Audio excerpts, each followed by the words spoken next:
Muy buenas tardes a todos, a todas. Hoy es un día muy especial para darle reinicio a este ciclo que en realidad tendría que haber empezado la semana pasada, pero por el temporal y las medidas de seguridad que se sugirieron, decidimos suspenderlo por prudencia y vamos a hacer un homenaje a la revista Último Reino, que haremos en cuanto la situación se normalice, cuando otra clase de temporales se calmen o amainen. Precisamente por la excepcionalidad del día de hoy, voy a darle la palabra a Emiliano Ruiz Díaz, uno de los compañeros delegados del sindicato de ATE, que representa parte de los trabajadores de aquí de la casa, que les va a comentar en qué circunstancias estamos llevando adelante el encuentro de hoy.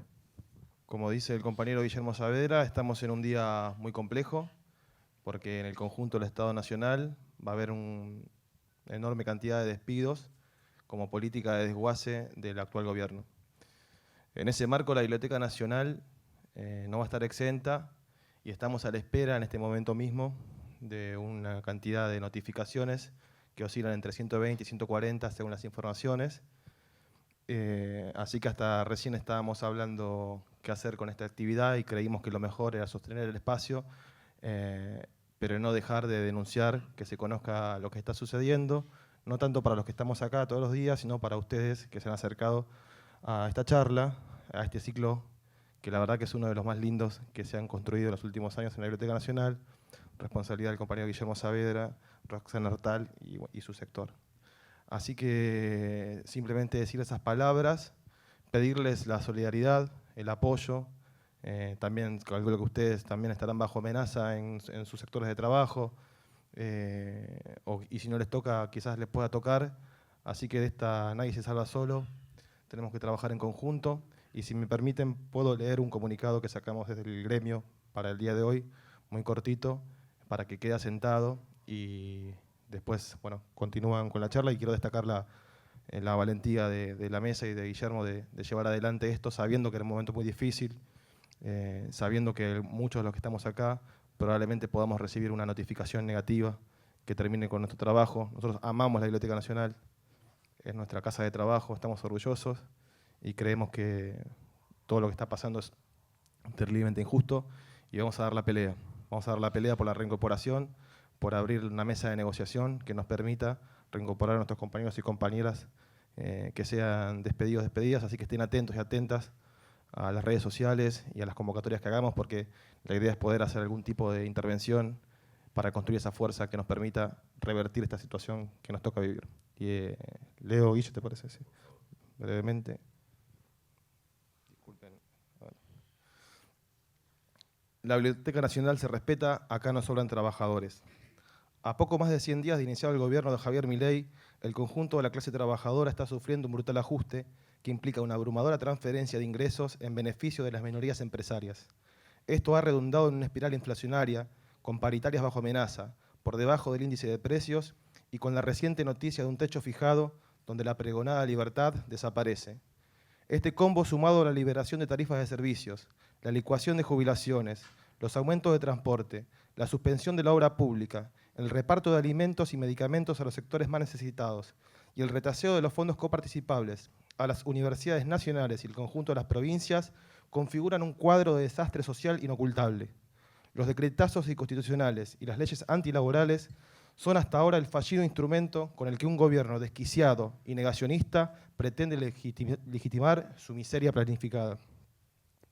En la Administración Pública Nacional, el retiro del Estado y el desprecio por los trabajadores y trabajadoras se ha hecho presente desde el primer día con cierres de organismos, desarmes de políticas públicas y miles de despidos que crecen semana a semana. Para nosotros y nosotras, esta historia ya es conocida. Cada vez que asume una administración neoliberal, lo más fácil y cobarde es apuntar a nuestros puestos y tareas, sin importar nuestro esfuerzo cotidiano, ni mucho menos el sustento diario de nuestras familias. En particular, los organismos de cultura y capital humano hemos sido objeto de una violenta estigmatización por parte de la gestión libertaria. Expresión de la misma son los más de 100 despidos que se van a efectuar hoy, enviados en nuestra Biblioteca Nacional por la directora Susana Soto Pérez, en entusiasta cumplimiento de las directivas enviadas por la ministra Sandra Petovelo. Los y las que trabajamos y vivimos de un salario no tenemos la culpa de la histórica incapacidad de funcionarios y gobiernos para planificar el Estado. Los problemas de las instituciones públicas no solo son atendidos día a día por sus trabajadores y trabajadoras desde hace décadas, rara vez por las castas directivas, sino que además no pueden ser la excusa para jodernos la vida con demagógicos recortes y agresiones sistemáticas. Desde ATE, Biblioteca Nacional, venimos bregando desde hace mucho tiempo por una biblioteca cada vez más activa y profesional, en la que tanto sus políticas bibliotecológicas como culturales y todo lo que hace al servicio al público, su administración y mantenimiento esté a la altura de su bicentenaria existencia. Para eso nos hemos trazado un camino de trabajo y responsabilidad, en el que nuestras obligaciones estén en consonancia con el cumplimiento de nuestros derechos. El ajuste presupuestario, la licuación salarial, el recorte de suplementos, la paralización de las políticas públicas y los despidos como perversa práctica recurrente solo pueden lograr el caos y la bronca organizada de los trabajadores y trabajadoras de esta casa, que verá su funcionamiento comprometido sin quienes la llevan adelante en el cotidiano. Rechazamos los despidos y reclamamos la reincorporación de los trabajadores y trabajadoras. Exigimos respeto por nuestra historia laboral y que nos dejen trabajar como lo hemos hecho desde los inicios de nuestra patria. La Biblioteca Nacional Mariano Moreno se respeta. Acá no sobran trabajadores ni trabajadoras. Muchas gracias. Muchas gracias, Emiliano. Gracias a ustedes por la solidaridad. Yo creo que otra forma de llamarle al encuentro de hoy, dadas las circunstancias que lo rodean, podría ser de las innumerables formas del daño. En principio, desde luego, el daño que implica para la gente más cercana a Alejandro Rubio, el poeta que evocamos hoy aquí, para quienes lo quisieron, para quienes lo recordarán, para sus amigos, para sus discípulos, para quienes fuimos sus contradictorios lectores, como en mi caso, ¿no? Porque la obra de Alejandro y la persona de Alejandro invitaban a la discusión, inevitable y felizmente, porque era una de las obras que permitían mantener viva una conversación que por momentos en la cultura y en la vida en general tiende a adormecerse o a anquilosarse. Pero ese daño, que es el daño provocado en quienes sobreviven al admirable poeta que fue Alejandro Rubio, hoy cobra formas mucho más diversas y tal vez más siniestras en la vida cotidiana que nos toca experimentar. Es un daño que atañe a las instituciones, es un daño que atañe a la vida privada, a los vínculos interpersonales. Es un daño que seguramente empezó mucho antes del 10 de diciembre del año pasado. Se fue cocinando en desidias, en claudicaciones, en traiciones, en planificadas destrucciones y condenas mayoritarias al hambre, a la exclusión y al desamparo. Somos y seguiremos siendo víctima de formas perversas, planificadas, falsamente confusas o espontáneas o inexpertas de la manera de dañarnos. Y la única manera de sobreponerse al daño es con organización, con lucidez, con dignidad y con capacidad creativa, como la que sin duda tuvo a lo largo de su vida un poeta como Alejandro, que nació aquí en Buenos Aires en 1967 y nos dejó inesperada y desgraciadamente hace unas semanas. Sin duda Alejandro fue una de las voces más representativas de una generación a la que más o menos pertenecemos. Yo soy del 60, un poquito más viejo que Alejandro, pero somos todos aquellos que publicamos un poquito antes o durante la década del 90 nuestros primeros libros. La poesía de Alejandro rápidamente se construyó sobre la base de lo que él mismo consideró un deliberado y sistemático proyecto. Leo una declaración de él en una entrevista que tienen ustedes en el programita de mano que les dimos. Siempre pensé mi poesía como un proyecto. El proyecto está más claro en música mala y metal pesado. El proyecto era romper todo, todo. Acabar con el neobarroco, acabar con el romanticismo, acabar con Hellman, acabar con todo y decir, a partir de ahora se puede escribir así. La destrucción y la construcción siempre son contemporáneas. Hoy nos acompañan gente respetable y solidaria. Les agradezco muchísimo la presencia hoy aquí porque tiene, dadas las circunstancias que ya mencionamos, un doble significado, una doble disponibilidad, una doble hospitalidad hacia la obra de Alejandro y hacia la situación que todos estamos atravesando en estos días, no solo los empleados de la Biblioteca Nacional. Es gente que rimó con él, como diría Arturo Carrera, gente que fue discípula, lectora, que lo editó, que compartió con él risas, discusiones, que fue iluminada por su poesía.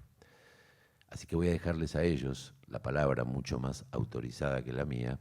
De paso se ha dicho, este ciclo Coliseo de Poesía, Aventuras del Verso Argentino, es un ciclo que coordinamos para la biblioteca con Roxana Artal, una querida compañera que en este momento está de licencia por una reciente maternidad y en breve se reincorporará si el Ministerio de Capital Humano no dispide lo contrario. Juan Cruz Carrique nació en La Plata en 1986, es profesor de filosofía, periodista y productor de radio. Ha publicado crónicas, ensayos y reseñas en diversos medios gráficos y digitales. También ha conducido y producido programas de radio y podcast, entre los que se destacan Itinerarios Literarios y Lo Gris contra lo Gris. Actualmente forma parte del colectivo de investigación y experimentación literaria TEPEMOC y coordina talleres de escritura creativa. Está más o menos en el centro, es este señor de la remera negra. A mi más inmediata derecha, por pura casualidad topográfica, se encuentra Vanina Colagiovanni. Nació aquí en Buenos Aires en 1976, licenciada en Ciencias de la Comunicación por la UBA. Como editora ha publicado más de 120 títulos. La poesía empezaste a publicar a los 6 años, más o menos. La poesía completa de Blanca Varela, extraordinaria poeta peruana, y La habitación sin barrer de Sharon Olds, otra monstrua, entre otros. Como autora ha publicado 7 libros. Desde 2007 es directora de GOG y Magog, y desde 2019 forma parte de Cumulus Nimbus y publica ficción para niños, jóvenes y adultos. Se graduó magna cum laude en la maestría de escritura creativa de la UNTREF. Su tesis fue su último libro, una biografía de la poeta argentina Juana Viñosi, Todo se une con la noche, lanzado por GOG y Magog el año pasado. Celeste Diegues, a la extremísima derecha, también por casualidades topográficas. Nacida en Chascomús en 1979, es poeta, docente, editora, publicó entre otros La Capital en Vox en el año 2012, La enfermedad de las niñas en Club Gem 2013, El camino americano por Eloísa Cartonera en 2015, La Plaza por Malicia en 2017, Lo Real en Caleta Olivia 2018 y La canción del amor por Tammy Metzler en 2020. Coordina el taller de escritura creativa El Golpe de Horno. Last but not least, como decimos aquí en la biblioteca, Emilio Jurado Naón. Nacido aquí en 1989, licenciado y profesor en letras por la UBA, coeditor de la magnífica revista Rapallo, revista y editorial de poemas y ensayos. Supongo que debe su nombre al lugar de residencia del amigo Pound, ¿no?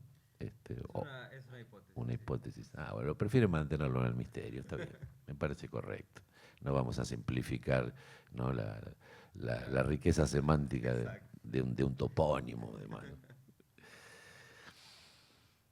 Ha publicado los libros de ficción Arrebato, 2013, San Mierto, en 2019, y Tópico de los dos viajeros, 2020, Zanja Grande, 2021, y Los Pincén, en 2022. Supongo que esos últimos son libros de poesía, o son No. también... Porque hay una I ahí en el medio que quedó confusa, ¿no? ¿Zanja Grande? Zanja Grande 2021 y Los Esa de Pincén. poesía. ¿Y Los Pincén?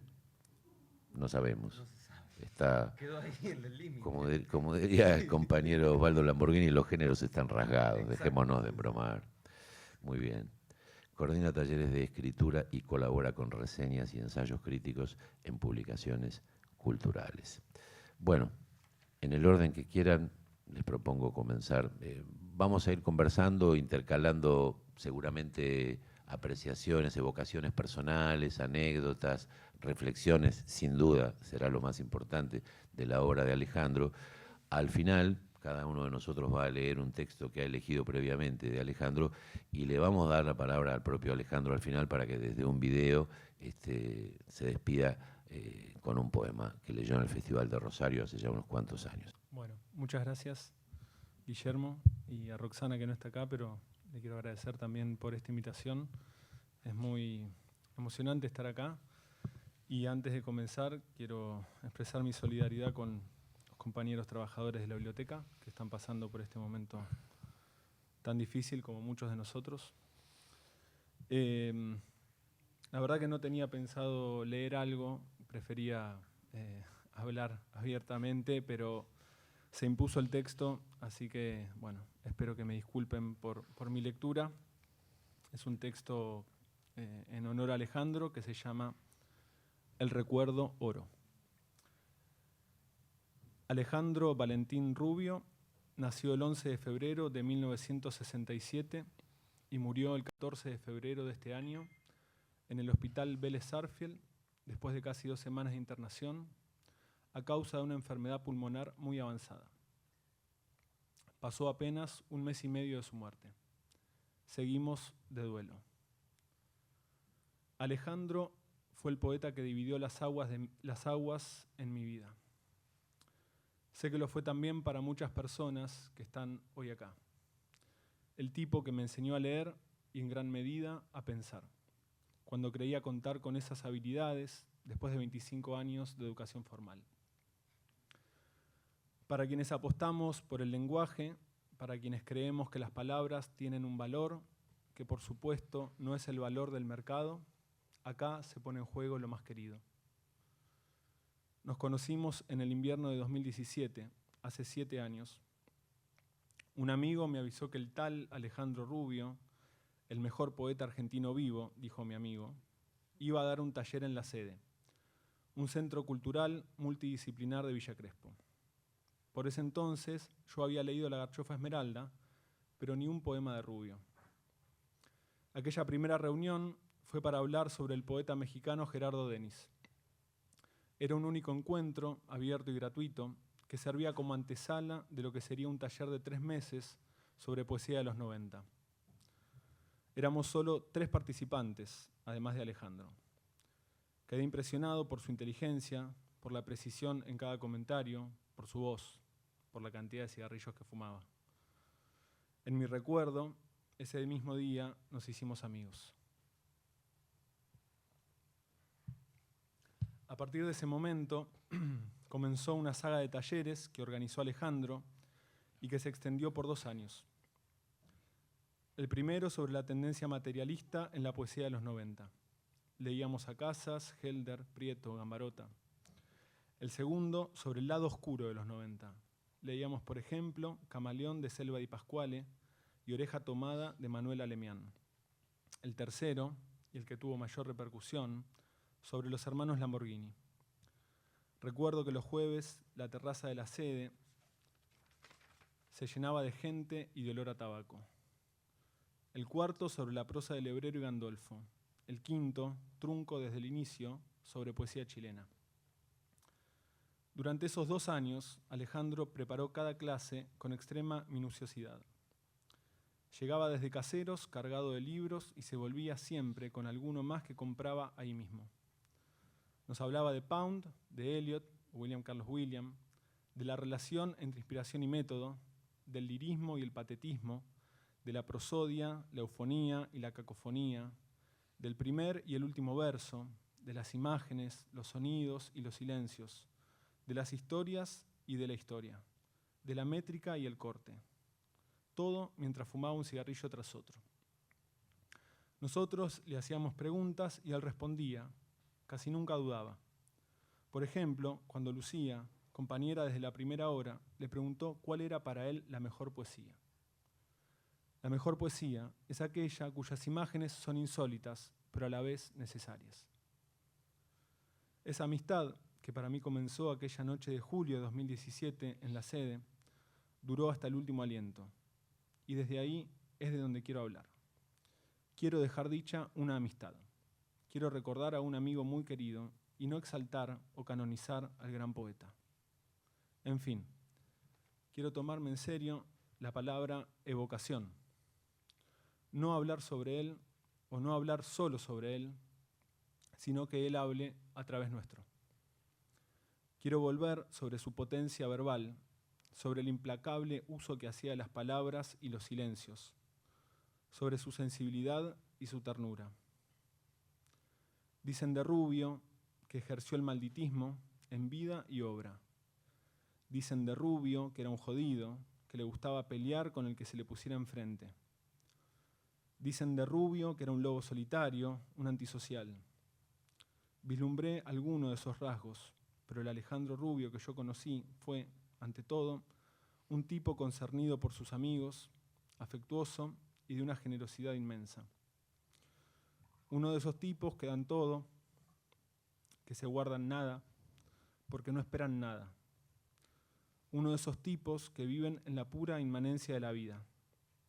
Cuando uno se encuentra con alguien así, más vale cuidarlo, estar cerca, quererlo. Por eso, ahora quiero dejar resonando en esta sala algunas palabras que le escuché decir a Alejandro. Las tomé de una entrevista que le hice, de entrevista que le hicieron otros, de comentarios que hizo en sus clases, de audios de WhatsApp. Su voz en mi voz. Su castellano perfecto.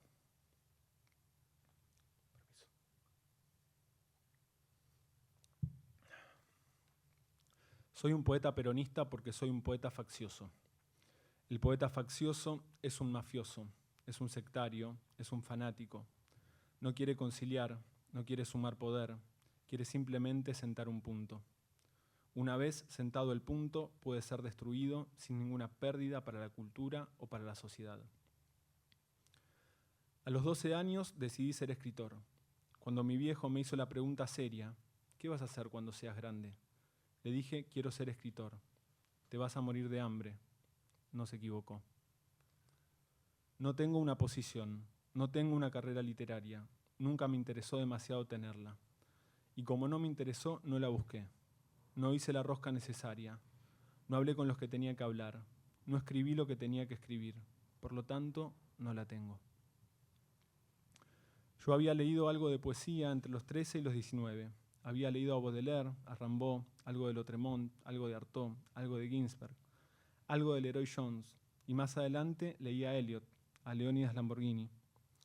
Y cuando leí a César Fernández Moreno, argentino hasta la muerte, encontré una especie de tono que a mí me calzaba. Y ahí empecé a escribir poemas en esa vena, que después, cuando leí a George Trakl, el poeta alemán muerto tan joven en la Primera Guerra Mundial, se volvió más oscura y hermética. A Leónidas Lamborghini le debo mi vida de poeta. Fue el tipo que me convenció que para ser un poeta argentino no hacía falta ser un boludo total. Lo que siempre quiso Lamborghini fue que el verso diera la vida, no su comentario. Se puede decir que con respecto a los otros escritores de poemas, Lamborghini nunca escribió. Siempre robó, siempre copió, siempre borró, siempre cortó. Me he quemado los ojos leyendo. Yo tomé toneladas de haloperidol. Voy a salir de esta como salí de tantas. Yo vivo en perfecta paz conmigo mismo. La que no vive en perfecta paz consigo misma es la sociedad argentina. Argentina es un país de corderos. La mayoría de los tipos que hoy son comentados como grandes poetas ni siquiera serán reeditados. Se perderán, quedarán en algún índice. Ni siquiera van a ser estudiados por los académicos. La cultura moderna es demasiado rápida y el lugar del poeta no está determinado. porque como hay que salir a buscar ese lugar, son muy pocos los que lo consiguen, estadísticamente, por más inteligencia y voluntad que tengan. Por lo tanto, siempre hay una herida. El rol social del poeta, es decir, lo que no dicen todos los demás. Desde Canal 13 hasta 678, desde Página 12 hasta La Nación, desde tu profesor en la facultad hasta el último rockero que sale en la Rolling Stone. Decir lo que no dicen todos los demás. A veces releo mis libros. Me siento recordado en esas páginas. No es en la escritura donde se me va la vida. Se me va la vida en vivir. Mi segundo tomo de obras completas se va a llamar Lírica Esencial. Puedo hablar hasta con un cigarrillo en la boca. ¿Querés que te muestre? El punto es el poema. Gracias.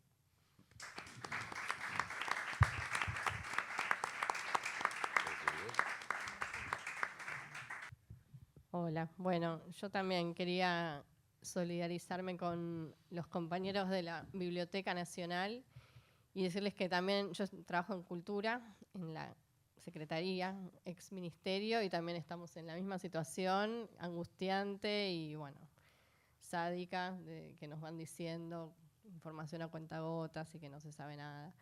Así que bueno, estoy totalmente, digamos, consustanciada con esta situación y esperemos que, bueno, no sé, que podamos luchar, más que nada, unirnos y luchar.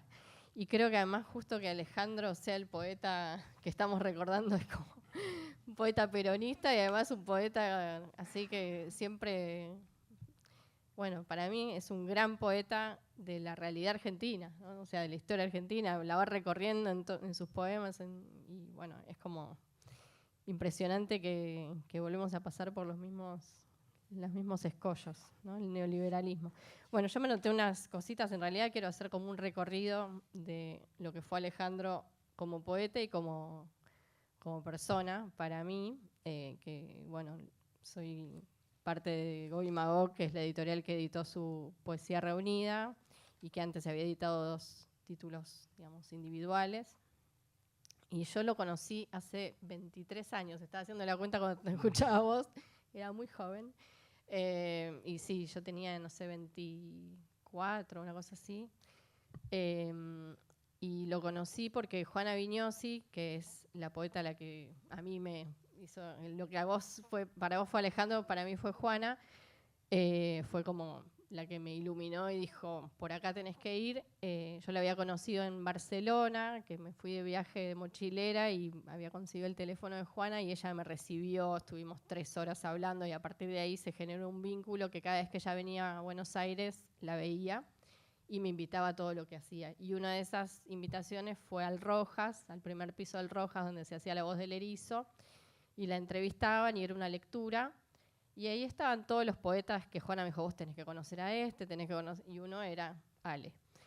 Y entonces en un momento me dicen, tenés que conocer a Alejandro Rubio, ¿cómo no leíste a Alejandro Rubio? Y me quedé hablando con él, que imagínense, yo tenía 24 años, o sea, me pidió el teléfono, obviamente.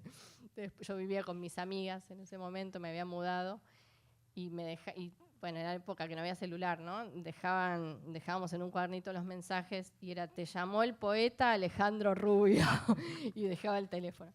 Y me llamó un montón de veces, yo por miedo jamás le contesté, y dije, me va a odiar Alejandro Rubio, porque ese día además, a mí me costó un montón hablar, no hablé de poesía con él, no sé, lo escuchaba así como recontra tímida. Y después de eso, no me odió, nos volvimos a ver en lecturas de poesía y era un tipo reaccesible. Después le perdí el miedo, digamos, ese miedo inicial porque era intimidante.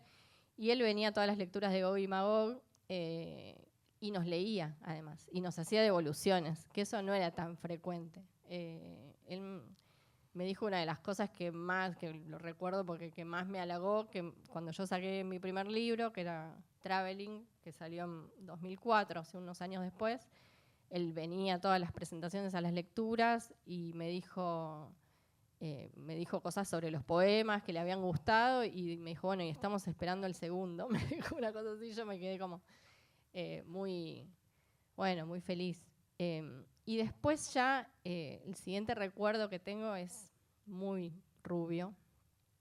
Fue también en el Rojas, también en el mismo lugar, en el primer piso, un homenaje que le hacían, no un homenaje, una lectura como así con mucho público, que le hacían a Giannuzzi, a Joaquín Giannuzzi, y era Ale uno de los encargados de presentarlo.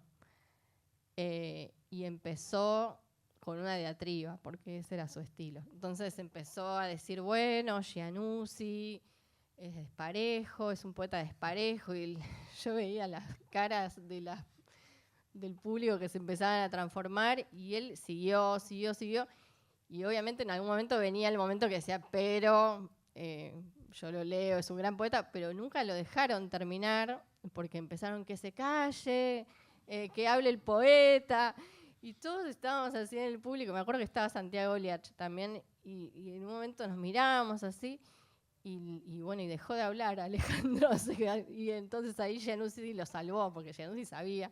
Dijo, no, bueno, yo sé, gracias, igual yo sé que en algún momento venía el momento que iba a hablar de mi poesía, y entonces, bueno, nada, pasó, pero fue un momento muy gracioso. Y ahí Giannuzzi empezó a leer como si nada hubiera pasado. Y bueno, y después ya más adelante, otro momento de recuerdo fue también cuando nos recomendaba libros y nos veíamos por ahí en la librería de Garamona, cuando no estaba en Palermo, en otra ubicación. Y ahí él, bueno, también estaba de la mano de Daniel García Helder, ¿no? Era como un momento donde ellos estaban bastante juntos, y Gambarota también, era como un grupo de poetas que admirábamos un montón y leíamos todo lo que hacían y bueno, y nos formaban. Y el chiste era que de Alejandro Rubio, los poemas que nos gustaban eran los que duraban 1 página y media, decíamos con los de Gobimago. Viste que tiene poemas muy largos y tiene poemas muy cortos, ¿no? Los desodorantes, que son así tipo Molotov, y los que nos gustaban a nosotros eran los de 1 página y media. Yo elegí uno de esos, de los de 1 página y media. Y ahí, en ese momento, ya, bueno, era más como una relación de editorial y autor, ¿no? Yo entré en Gobimago un tiempo después y editamos, bueno, Rosario y Sobrantes. Y él como autor era lo menos exigente, o sea, viste, hay autores que se la dan así de súper progres, qué sé yo, después son bastante insufribles.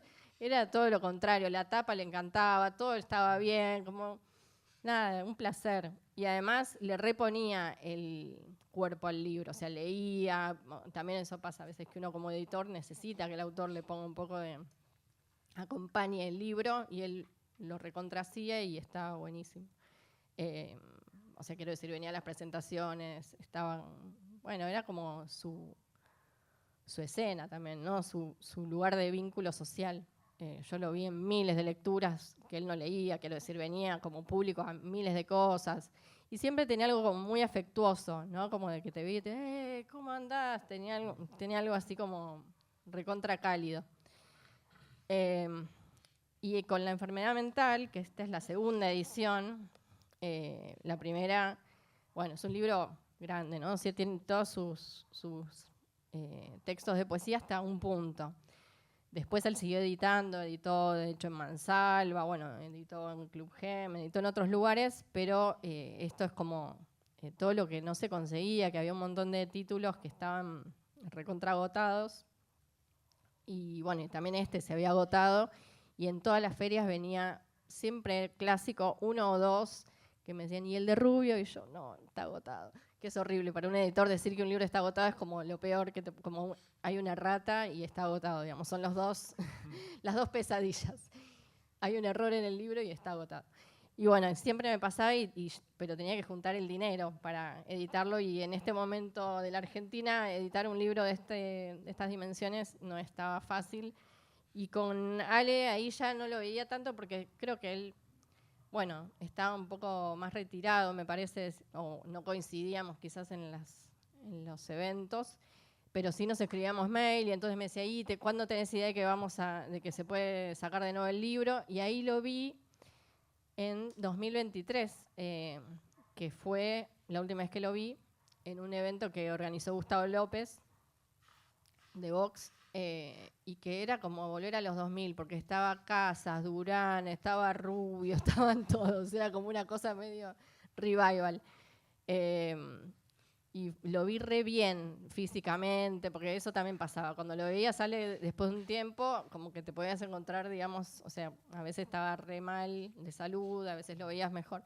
Ahí yo lo vi muy bien y me puso contenta, pero bueno, se ve que igual no estaba bien del todo. Y ahí le dije, mirá, ya está, conseguí la plata, lo hacemos ahora el libro. Así que salió y al poco tiempo, y Mario, mi pareja, se lo fue a llevar, y ahí me dijo, no, che, lo vi re mal, lo vi flaquito, y bueno, ahí como que, bueno, eso fue un poco preocupante.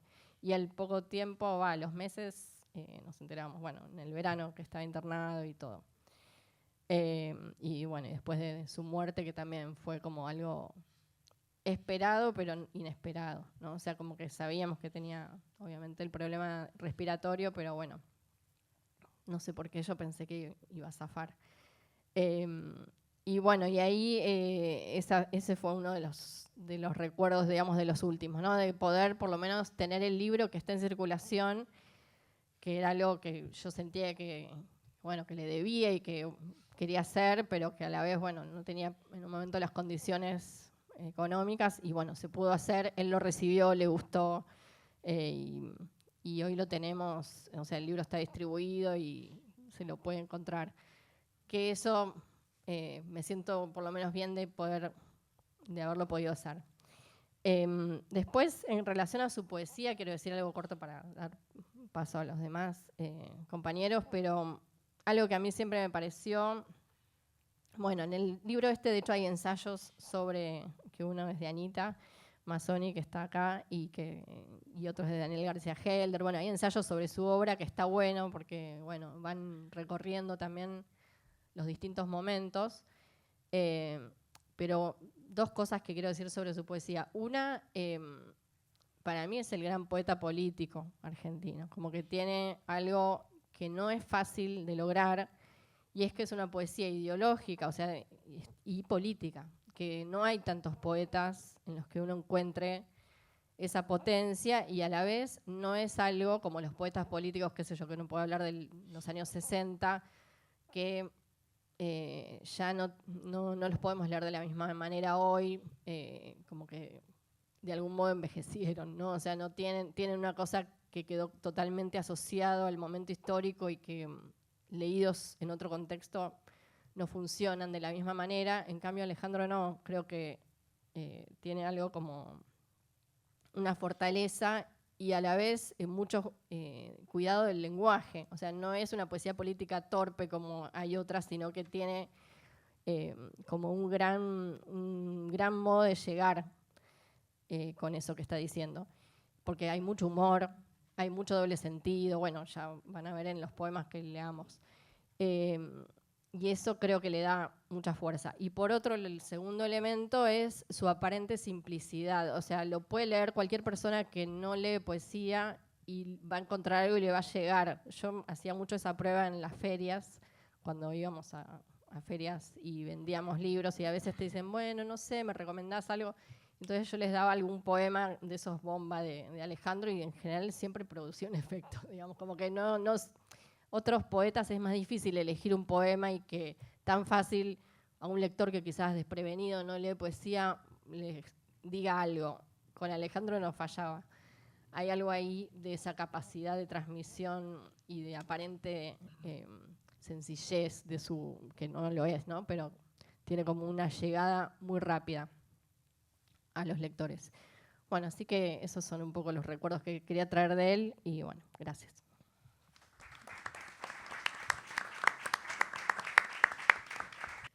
Quiero solidarizarme primero que nada con los compañeros y compañeras de la biblioteca y con los compañeros y compañeras de la República Argentina, que están pasando todos por este momento, que Rubio lo dijo ya, ¿no? También hay algo muy predictivo en la escritura de Rubio. Me voy a tomar una pequeña licencia.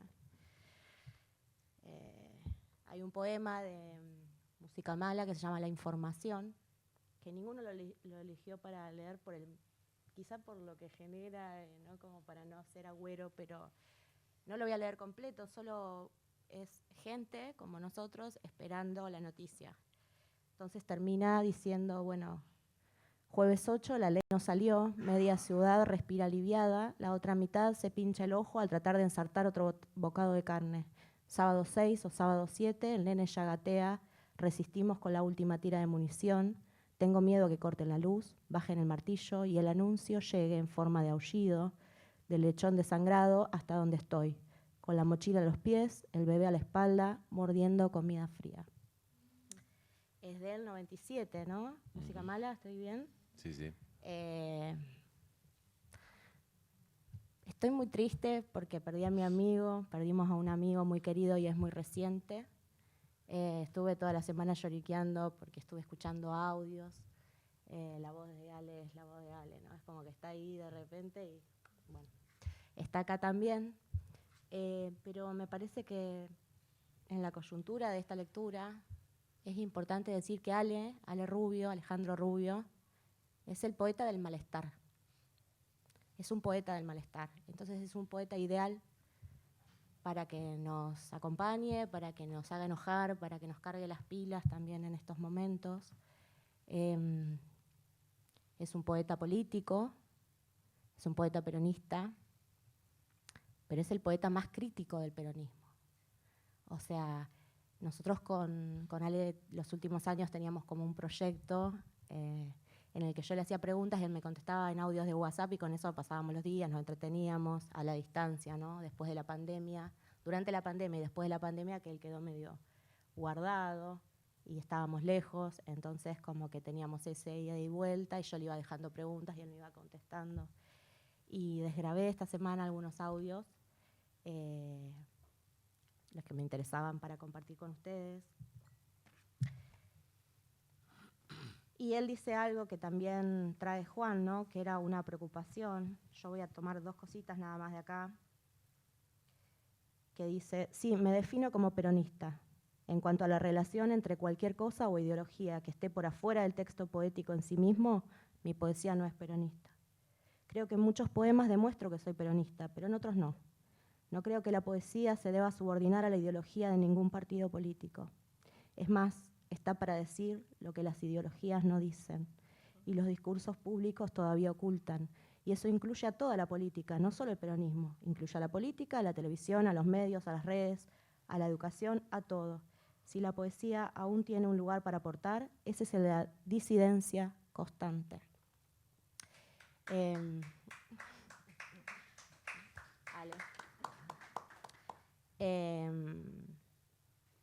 Entonces yo pensaba en esto, ¿no? En los libros de Ale, en qué podía decir que no esté dicho re bien dicho, aparte por Helder, por Ana, que está acá, por Nora Varo, por las entrevistas de Planta, por el mismo Ale, que uno puede aportar o cómo puede cruzar esas cosas también con los quemados que tenemos los cerebros y los corazones, ¿no?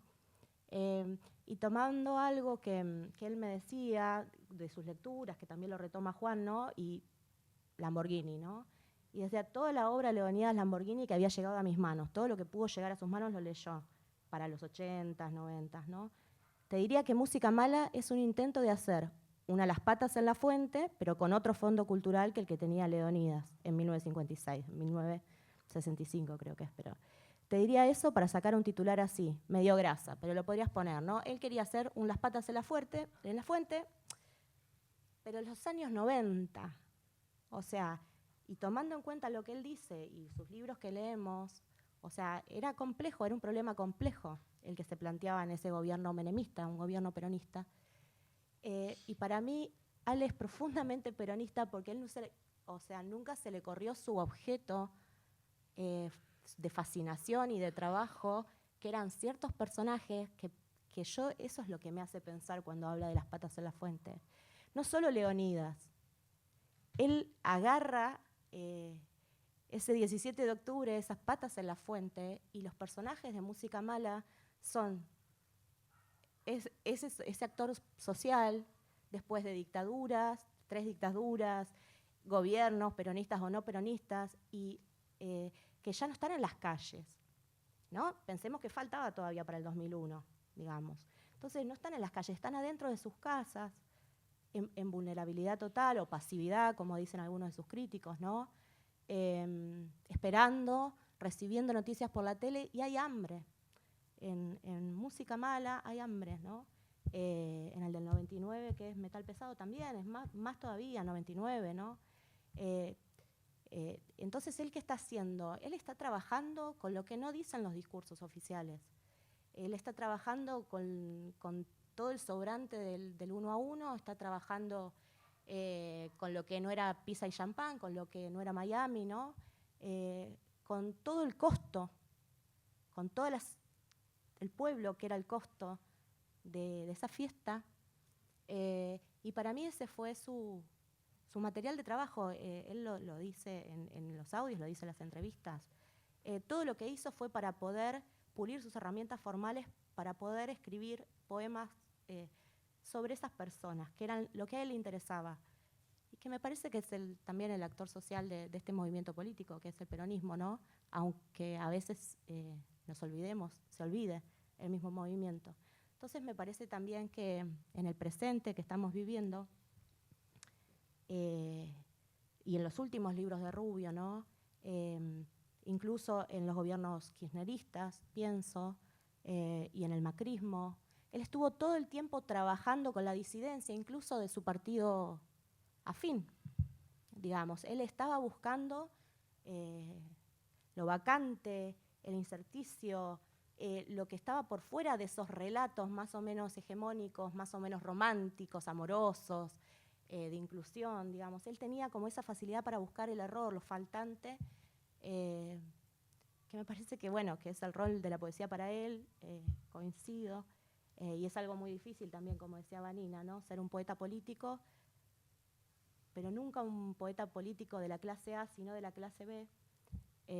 No estoy hablando de clases sociales, o sí, sino estoy hablando de los relatos, ¿no?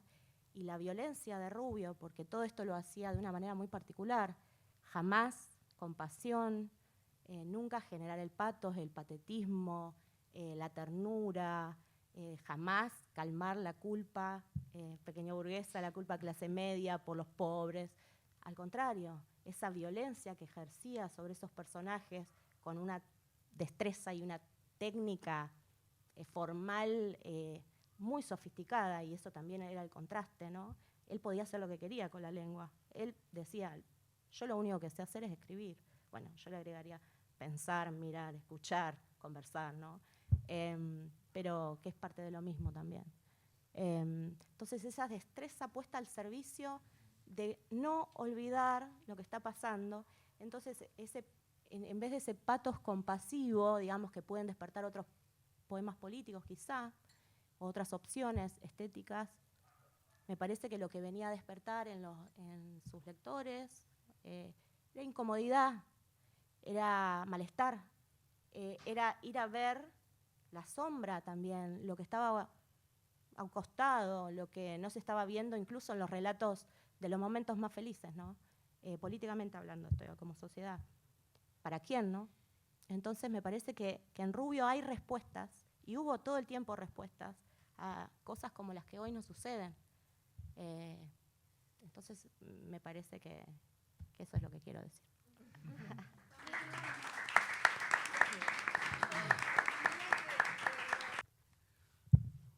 Bueno, una vez más, solidarización con los compañeros y las compañeras. Gracias por la invitación, también a Roxana y Guillermo, y qué bueno vernos acá con los compañeros y compañeras para recordar a Rubio, para pensar un poco su poesía, y gracias por venir, porque hay un montón de gente. Sí, bueno, coincido con gran parte de lo que se dijo en la mesa. Yo tengo una preocupación en torno a Rubio. Rubio, creo que por lo que lo conocí, era una persona que, si bien como leía Juan, él decía que estaba convencido de que no tenía una carrera literaria, sí era una preocupación constante el tema de la canonización, el tema del valor literario, el tema del valor de una obra literaria, el tema del valor del poema. Y creo que en los momentos en los que muere un poeta es, bueno, el momento en que se inicia la canonización o se inicia lo que después se va a recordar de ese poema, cosa que después es parte de una disputa quizás para siempre, ¿no? Como ha pasado con todos los escritores. En gran medida creo que fue afortunada, entre otras cosas, fue afortunada la publicación de La enfermedad mental porque él dejó, tuvo la oportunidad de asentar, además del aparato crítico del que participan Ana Mazzoni, que está acá presente, García Helder y Nora Avaro. Él también tiene un epílogo que después lo va a leer Juan, según nos comentó, en donde deja bien asentado cómo él se leía a sí mismo y cómo, entiendo yo, quería ser leído. Entonces ahí se adelantó unos años, me parece. Ahora mi preocupación, o una preocupación quizás colectiva, no sé, eso se puede conversar acá, es por algunos comentarios que han salido, que suelen salir cuando apenas muere un poeta y un gran poeta como Alejandro Rubio, es que la tendencia a interpretarlo como un poeta maldito, algo de eso comentó Juan, ¿no? O reducirlo a un polemista, o reducirlo a un bloguero, que de hecho tenía una participación en blogs muy interesante, pero sigue siendo una reducción, me parece. Que lo más importante es lo que se está diciendo acá, en esta mesa, es lo que para mí es lo más importante y con lo que venía rumiando, que es que no abandonar la idea, el hecho de que Rubio era un poeta peronista y era un poeta político. Porque además de que sus poemas... bueno, la pregunta sería esa, ¿no? ¿Qué significa ser un poeta peronista? Porque no es solo que participara de, digamos, familiarmente tuviera un abolengo peronista o que votara al peronismo, sino qué significa que la poesía sea peronista. Creo que en principio hay una cuestión importantísima que él desarrolla en la literatura argentina, es el mal. Bueno, por supuesto está esto que decís de los primeros poemas, ¿no? La elegía a la clase trabajadora. La elegía es ese canto de lo que murió. A lo que murió, o a los que murieron, ¿no? Con eso empieza sus publicaciones, música mala, como dicen en Amazon y en el prólogo de La enfermedad mental. Pero también está, me parece, este sustrato importantísimo que tiene que ver con la cultura, como la cultura y el arte del que participamos como una cultura de paradigma liberal, en donde que rápidamente hace con estos personajes incómodos, como puede ser Rubio en la poesía, lo incorporan a una idea justamente digerible, que es la del poeta maldito, y tienden a despolitizar estas figuras, como ha pasado con Osvaldo Lamborghini, por ejemplo, ¿no? Hoy creo que de manera extendida, aunque siempre hay excepciones, pero la canonización de Osvaldo Lamborghini es generalmente despolitizada. Y también es otro poeta tenido por maldito por muchos periodistas, suplementos culturales, algunos críticos, etc. Con todo el amor del mundo, a mí me gusta mucho la literatura de César Aira, pero creo que César Aira fue el primero que empezó a despolitizar a Osvaldo Lamborghini. Y creo que es un riesgo que eso suceda con Rubio. ¿Por qué? No por una cuestión ética nada más, sino de luchar contra la edulcoración de un poeta tan radical, ¿no? No radical justamente en el sentido partidario, que tiene ese famoso poema hermoso de un libro de Mao en la repisa, bajo la cama un orinal y en la mente una divisa, nunca votar un radical. Parte de la poesía doctrinaria también, ¿no? De Rubio. Pero entonces, ¿por qué rescatarlo de esa amenaza de la cultura liberal para un poeta como Rubio? Porque tiene una enseñanza, creo yo. La poesía de Rubio tiene algo de lo que aprender para escribir, pero también para la vida y para la militancia y para el pensamiento.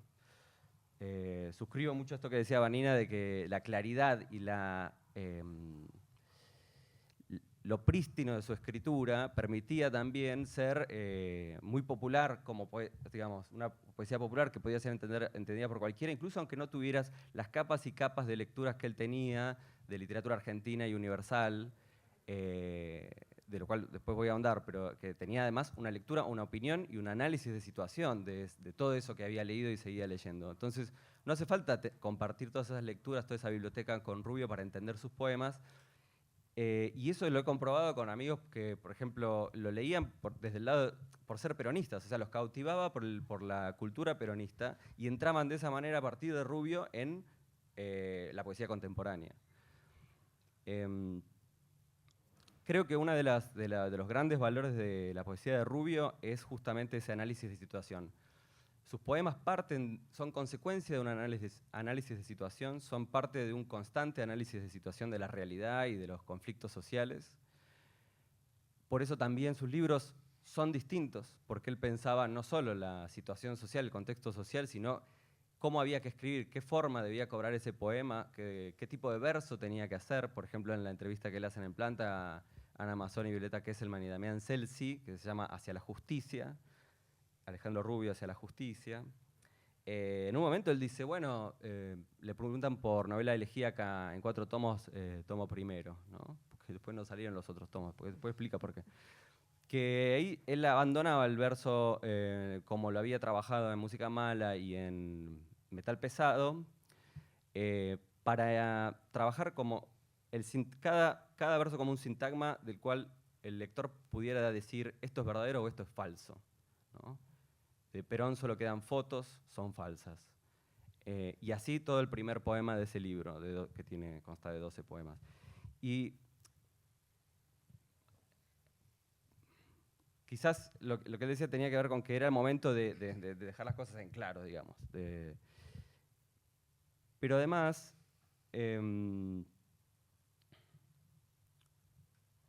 cuando le preguntan, bueno, por qué no hubo otros tomos, él dice que en un momento, bueno, quizás el proyecto era demasiado ambicioso, con los 4 tomos, el primer tomo solo tenía 12 poemas, eso lo dice él en la entrevista, pero también porque ya con el kirchnerismo todo el mundo hablaba del peronismo, todos eran de vuelta peronistas. Y entonces, ¿qué valor tenía, qué sentido tenía que él hiciera eso en un poema? O sea, siempre estaba al tanto siempre estaba pensando qué sentido tiene escribir y de qué manera hay que escribir ahora en este contexto y en esta situación. Por eso era tan severo también él y crítico con su propia escritura y con la escritura de los otros, por supuesto. Habla de muchos poemas, de muchos libros cajoneados, habla de la vez que Helder le dijo que ese libro, un libro que había escrito después de Metal Pesado, no iba, se repetía, bueno, caía, estaba cómodo según él mismo, según Alejandro Rubio, y ahí eso fue lo que lo llevó a pensar, a analizar de vuelta la situación, que era contexto, pero también su propia obra y su propio proceso. Otra característica, me parece, de su poesía es que convergen muchas líneas de la poesía argentina de los últimos tiempos, cuando él escribe. También sometidos a un continuo análisis, el neobarroco, el objetivismo, la poesía política de los 60, la lírica también. O sea, todo eso está sometido a un escrutinio muy, muy preciso en su escritura, y eso es algo, me parece, una de las primeras cosas que habría que tomar para cualquiera que le guste leer poesía, que le guste escribir poesía. Y después está la cuestión del realismo moral, ¿no? Que lo menciona en esta entrevista también, y Ana Mazzoni lo toma para el prólogo, ¿no? ¿Qué significa un realismo moral? Que la literatura o la poesía sea vista desde un realismo moral. Él dice que su realismo moral es una reacción a las ficciones autocomplacientes que nos hacemos constantemente, es un poco lo que veníamos hablando, ¿no? Después lo que va a leer Juan dice que al ver la obra reunida él se dio cuenta de que siempre escribió contra la bondad de los buenos, los buenismos, ¿no? Las hipocresías autocomplacientes. Y creo que, bueno, eso hace parte de la cuestión, pero sí también me parece que en los primeros poemas él se preocupaba más, los primeros libros se preocupaba más por la traición dentro del peronismo, ¿no? Esa era la cuestión que dirimía el poema, ¿no? La traición del menemismo a la clase trabajadora. Después creo que el trabajo de él se repliega más o migra hacia una cuestión de atacar justamente entre los compañeros, eso que siempre está presente, que me parece que por más que votemos a quien votemos, en la cultura y en las artes está siempre presente un paradigma liberal, en donde justamente no se abordan los problemas sociales desde la escritura, sino más bien una tendencia acomodaticia, que es amenazante porque, digamos, uno siempre, la gente que escribe, que quiere publicar, que publica, etcétera, bueno, es muy agradable ser parte de algo, es muy agradable que publicar un libro, que la gente lo lea, etcétera, pero es muy fácil también, me parece, claudicar ante una cultura que no está problematizada en términos generales, que no discutimos qué es o qué queremos que sea la cultura y el arte. En general, los partidos políticos, es muy raro últimamente ver un programa cultural que tenga el mismo compromiso que programas económicos, que programas sociales, etc. Yo creo que esa es una tarea, no sé si, no me quiero arrogar el derecho de decir lo que Alejandro pensaba, pero en ese sentido quizás él lo discutiría, pero a partir de la lectura de Rubio que yo hago, siempre me lleva a pensar eso, o sea, ¿qué estamos haciendo cuando escribimos? ¿Qué estamos diciendo cuando publicamos un libro? ¿Y qué queremos que sea la cultura realmente? Porque si no, creo que, bueno, estamos en la Biblioteca Nacional bajo amenaza de cierre o de despido, de cierre no, pero de despidos, y hay una amenaza, bueno, cultural, es la batalla cultural de la que está hablando el presidente libertario, Javier Milei, ¿no? Se apropió de ese término. Perdón que te interrumpa, es probable el cierre es una posibilidad, por lo menos Yo me lo imaginé, el claro. desfinanciamiento de todo el aparato del Estado, incluidas las universidades, Claro. el presupuesto alcanzaría como para el mes de mayo o junio a más tardar. Y yo, sí, en un ejercicio de imaginación, me imagino que el Ministerio de Capital Humano, ¿no? Esa concepción, que ya no, bueno, hay opiniones sobre eso, pero ya el nombre de que el capital se apropie incluso de la humanidad es una cosa, bueno, es lo que es realmente amenazante. Y claro, yo en el ejercicio de imaginación que hacía es, bueno, ¿qué tipo de biblioteca nacional quiere un gobierno como este? Bueno, quizás una que simplemente te abran la puerta para mirar los libros que están acá, no todo el trabajo de cultura y educación que se ha hecho durante tantos años. Entonces, me lleva a preguntar la lectura de Rubio. Creo que, como han dicho muchos acá, es ideal discutir sobre Rubio, empezar a discutir sobre la poesía de Alejandro Rubio en este contexto. Es inaugural, porque creo que nos debemos también un sincero debate sobre cómo queremos que sea la cultura popular, nacional y popular. Y democrática también, ¿no? Entonces, no es cualquier poeta, ¿no? Yo podría contar anécdotas con él también, pero que son geniales, porque era un tipo increíble, era un tipo muy inteligente, muy gracioso, pero creo que lo que hay que empezar a discutir es eso, justamente. ¿Qué significa la aparición de los poemas de Alejandro Rubio en la historia de la literatura argentina y en el futuro de la literatura argentina y su presente? Una de las ficciones autocomplacientes que él remarcaba siempre es que la literatura argentina no le importa, es el mal, dice, ¿no? No le importa qué es la cultura liberal, pienso yo que podría decir Rubio, ¿no? ¿Qué es la cultura liberal? Bueno, es la cultura europeizante, es otra de las ficciones autocomplacientes que los argentinos nos morfamos con facilidad. Somos europeos, nuestra literatura viene de ahí. Él, hacia el final de ese ensayo, dice, bueno, él dice, la literatura argentina es el mal. Hay tres tipos de escritores. El escritor bélico, que es algo que él sabía, que es que la literatura argentina es un campo de batalla, en donde uno puede utilizar cualquier recurso para destruir al enemigo. El enemigo puede ser un autor, pero también puede ser una generación, un parricidio, etc. Esto también se podría hablar sobre la generación de los 90, creo que no va a haber tiempo de eso, pero qué significa Rubio en esa generación es muy interesante.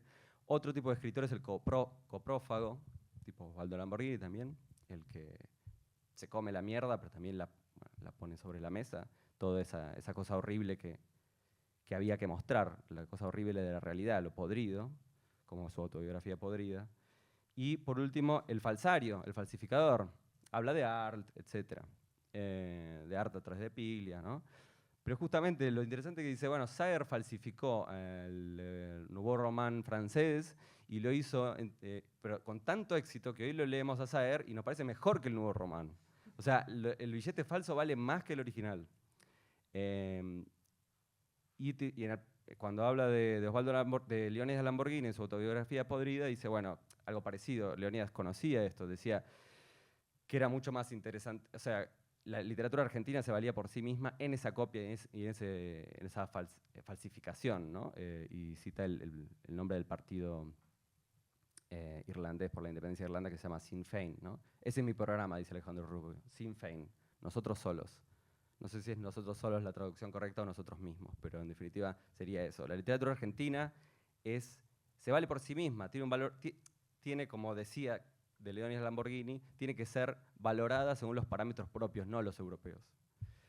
Eso me parece muy importante. Y claro, ¿y quiénes son los otros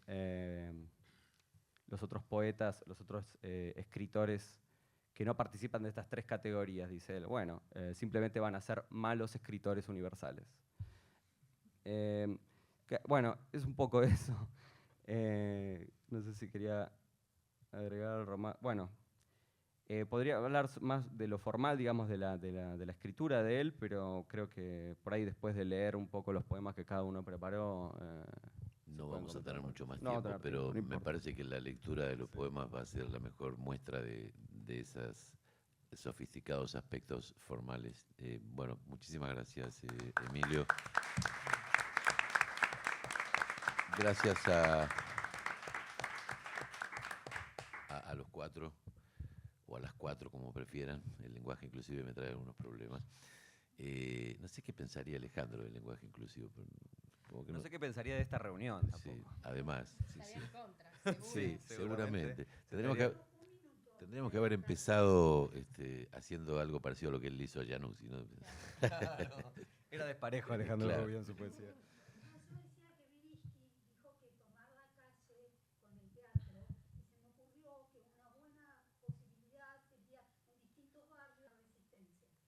Sí, vamos a tener que usar la imaginación, sin duda, en estos años, en estos días que vienen. Eh, en una hora más o menos llegan los despidos de acá por email. Ni siquiera nos van a mandar un telegrama porque son contratos que se cancelan y no es necesario desde el punto de vista jurídico, aparentemente. Vamos a tener que llevar, digamos, mientras destrozan la biblioteca aquí los presentes. No, hay algo interesante, todo lo que han dicho me pareció sumamente interesante y apropiado, pertinente, digamos, en relación a la obra de Alejandro.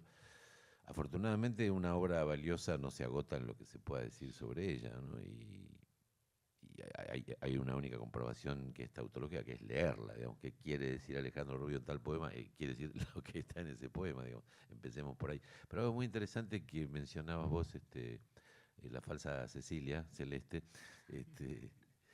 que es esta cuestión de decir aquello que no dice nadie, que no está, digamos, en ningún discurso de ningún otro sujeto social, ni en la política, ni en los medios, ni en la calle, ni en la intimidad de los vínculos, ¿no? Aparece ¿no? Eso que la buena poesía debe buscar siempre, ¿no? Es decir, aquello que es inefable y por lo menos rodearlo de las palabras que lo puedan convocar, digamos, ¿no? Como nosotros hoy tratamos de convocar a Alejandro sabiendo que no va a aparecer acá de cuerpo presente, salvo que tengamos algunas expectativas esotéricas, pero estamos rodeándolo con palabras que hacen que en el centro, en esa ausencia, reverbere algo, ¿no? A mí me parece que es la enseñanza que a mí personalmente más me dejó, incluso peleándome con muchos poemas de él, porque efectivamente me estaban obligando a pensar en cosas que mi propia comodidad, la comodidad de cada uno de nosotros como sujetos sociales, amistosos, enamorados, tratamos de evitar, tratamos de dejar entre paréntesis, no es como hablar de la mugre que está bajo la alfombra, ¿no? Por así decir, para simplificarlo mucho. Bueno, yo les agradezco mucho y les pido ahora que cada uno lea el texto que eligió. Podemos empezar de allá para acá y terminamos con el texto de... ¿Perdón? No, que por ahí sería lindo que leyera el último, que son las palabras de Alejandro. Perfecto, bueno, entonces si quieren empiezo yo y seguimos, lo salteamos a Juan y termina él. Yo voy a leer un poema que está en música mala, La vida y el canto. Lo pueden seguir desde el sueltito que les entregamos y si alguno no lo tiene después lo pide.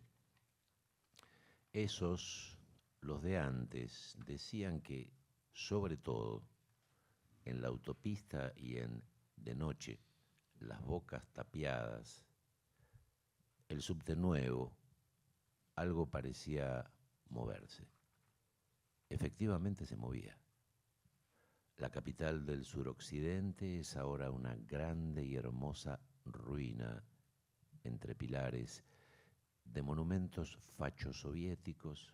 Se pasean filigranas humosas, turistas, periodistas, carteristas, animales de 1 y 3 patas.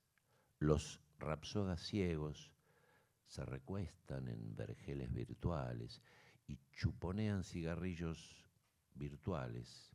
Es así, el viento tañe solo entre las hojas. Está el ritmo, las letras, partes sueltas de melodías, arreglos 1000, pero ante el público se les traba la lengua, callan, dicen no saber, no poder, no querer.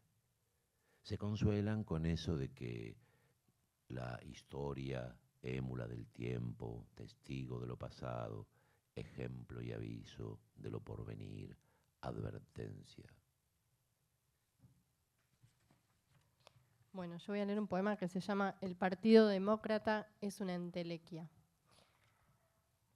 Qué lindo empezar con la ciudad aumenta su color, pero acá no aumenta nada. Todo decrece o se estanca.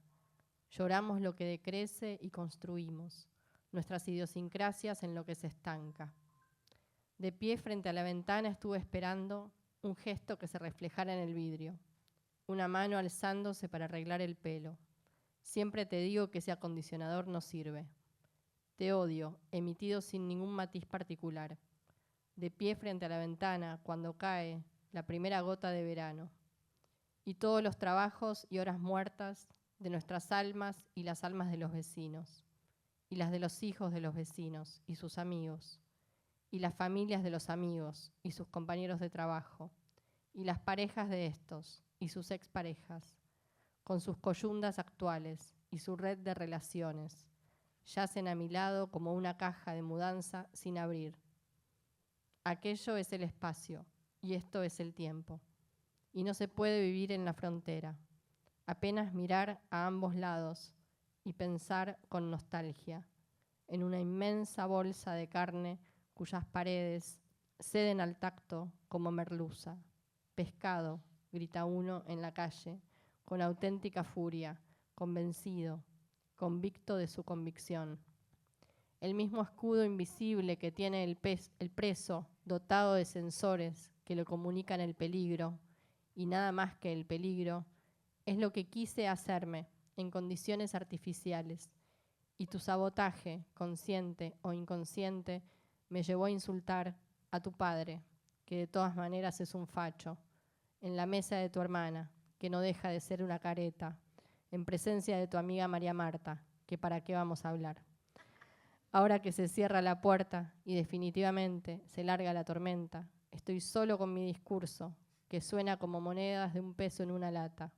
Siento mi olor, como el de un animal, carnívoro, un poco carroñero, diseñado para cavar pozos en los suburbios y atacar a las criaturas pequeñas con una carcajada. Voy a leer Romance, que es un poema que está en Música Mala. Romance. El cronista de Crónica en día franco teclea, porque el realismo social nos cagó, nos trató como atarados, y para realismo mágico, bueno, en fin, mejor el de Tropicana. Es mejor, más real, visceral, tropos y patos en la entrada, se ignoran, semblantean, se los palpa, se los purga, están secos, en la pista se bifurcan, se calibran, se producen breves choques, breves lapsos de sueño en el baño, cada punto vigilado por los vicas que se plantan, los expulsan.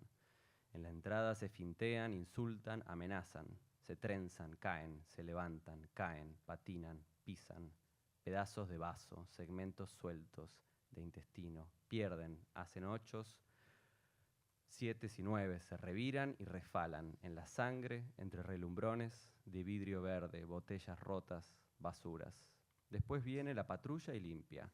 Viene la ambulancia y limpia. El cronista de crónica cronifica. En el hospital están todos limpios.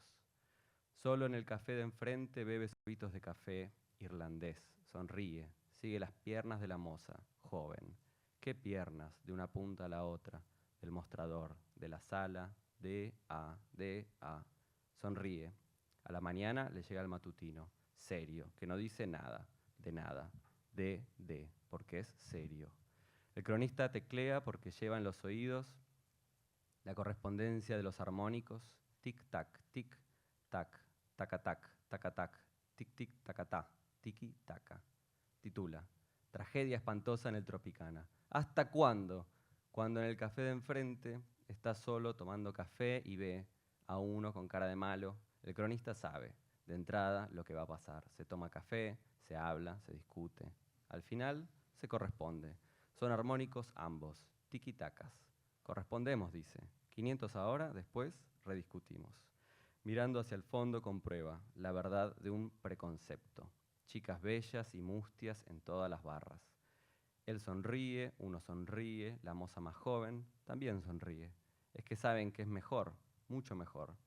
A la tarde el cronista la invita a caminar, le compra un café, le compra un helado, le compra una remera, una mini, blusas, le compra un compact de Fito Páez. Sonríe, ella le toma las manos.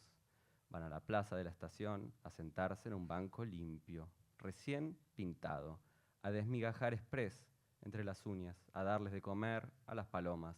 ¿No está bien así? Poner la cabeza en un hombro redondo mientras flotan en el aire límpido briznas de plantas límpidas, querer, amar, de reojo, mirar, pasar, el celular. Así es mejor, así es mucho mejor. Sin patos, muchísimo mejor. Sin tropos, es tanto mejor, tantísimo tanto, mucho más mejor.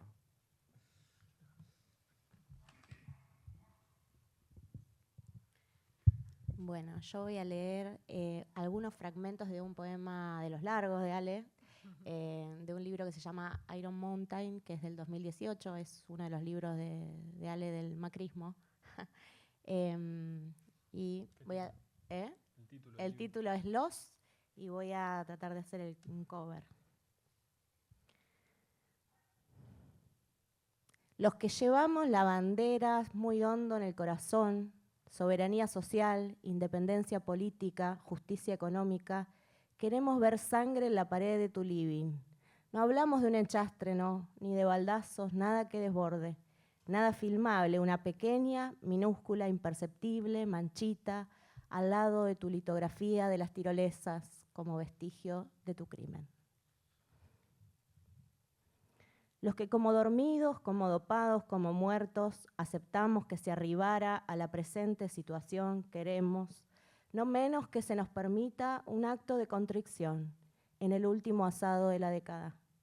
Balbucear revolución y llorar, tartajear inclusión y lagrimear, pronunciar ayuda y ponernos serios, clamar traición y sonreír como actores. Los que en medio de esta multitudinaria, famosa ordalía de autodestrucción sobrevivimos, pedimos también la mayor reserva sobre nuestro domicilio actual. Aquellos que preferimos los cánticos partidarios cortos y contundentes y en lo posible consonantados, rogamos a las altitudes vigentes nuestro ascenso a poetas oficiales y una silla de paja en el palco. Los que ofendidos por el obsceno diario nivel de todo negativo nos ufanamos, de eterna positividad echándonos hierro fundido en los ojos, quisiéramos en estos tiempos de reflujo que no se nos devuelva más la vista para no ver con otra cosa que con los ojos de la imaginación. Quienes humillados por un estigma, no por congénito menos culpable y uncidos a los carros de todos los vencedores de la tierra, alzamos alguna vez los brazos para gritar desaforados gol, pedimos, según el reglamento, a las autoridades vigentes un poco más de paciencia con nuestros ídolos. Esto que hemos dicho lo antedicho y ahora decimos lo ya dicho, explícitamente emplazamos humildemente a la jefatura en funciones que se ha borrado de los registros lo antedicho dicho antes, igual que lo ya dicho ahora, porque de todas maneras Nunca queremos ni quisimos decir ni no decir lo dicho. Yo voy a leer las palabras finales, el epílogo a la enfermedad mental. Según Alejandro, era su historia clínica completa. Y me voy a tomar una pequeña licencia respecto a los años. Releyendo lo publicado a lo largo de más de 25 años, lo que me llama la atención es mi extrema coherencia. Siempre escribí contra los mismos, contra los moralistas, los paternalistas, los solemnes, los sublimadores, las bellas almas, los liberales, los progresistas, en suma, contra la bondad de los buenos. Sin embargo, Argentina permite elegir peores enemigos. Están esos cerdos absolutamente insensibles a nada que no sea su propio bienestar, siempre custodiados por dobermans que piensan que el bienestar de los cerdos es el bienestar de la patria. Son la peste del único gobierno que me hizo orgulloso de mi nacionalidad. ¿Por qué no los combatí? Una razón biográfica y banal. Nunca tuve contacto personal con ellos y hubiera debido recurrir a los lugares comunes de tanta poesía social latinoamericana. Otra razón más profunda y política y favorable para mí. Primero, hay que disciplinar la tropa propia antes de emprender la batalla contra un oponente temible. Los buenos y su bondad me siguen pareciendo, portadores de derrotismo y confusión. Una última razón, realmente profunda y política y desfavorable para mí y unos cuantos más. Crecí y maduré durante un período en que el derrotismo y la confusión no dejaban percibir al verdadero enemigo, en parte por culpa de los que sí percibían al verdadero enemigo, pero contra el tiempo histórico. Otro hubiera sido el cantar si hubiera nacido en 1983. De cualquier manera, mi antibuenismo me coloca en un lugar poco agraciado. Corro el peligro de convertirme en el malo de los buenos, sin dejar por eso de constituir un blanco legítimo para los cerdos y los dobermans. Así que opté desde muy temprano por no acumular ningún capital moral. En un país como este, el juicio de la historia siempre es adverso para gente como yo. Si perdemos, quedamos mezclados con las demás víctimas, con muchas de las cuales no tenemos nada que ver. Si triunfamos, es por haber sentado ciertos puntos desagradables sobre los individuos y la sociedad, y nuestros descendientes preferirán próceres más puros. Como no tengo nada que perder, puedo hacer cualquier cosa, desde cagarme en la democracia hasta escribir en inglés. Hasta hoy, la poesía me ha deparado algunas lecturas, algunos amigos, algunos viajes y la suma total de 9.000 pesos, 2.000 de ellos convertibles.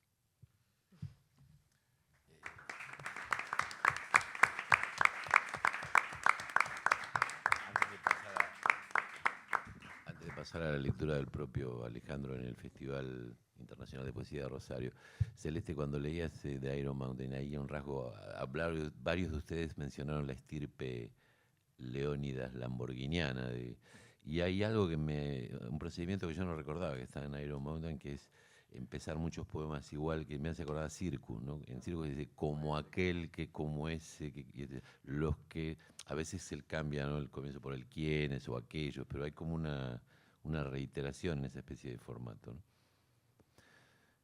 Muchos poemas de Iron Mountain son así, incluso a veces está rizando el rizo, entonces empieza a poner, se cansa de repetir y empieza a poner las siglas. Cule, empieza como a achicarlo porque se cansa de... Sí, lo tengo presente. Bueno, lo escuchamos a Alejandro entonces, y lo vemos.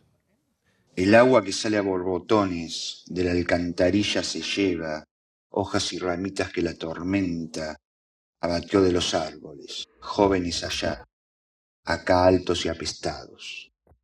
Por las rajaduras de la vereda penetra hasta los cimientos, mal calculados cimientos, de las casas de los públicos y sus hijos, adictos a los deportes de riesgo y hemipléjicos frente al televisor que con sus ondas distrae el mensaje de natura. encortinado, elemental cae de un cielo gris oscuro, como si el carro del sol hubiera partido un eje y demorado en las antípodas nos dejara, ayunos de calor y luz y condenados a un lento retorno al caldo primigenio, donde con bacterias y protozoos jugábamos a tener una conciencia y escribir la fenomenología del espíritu.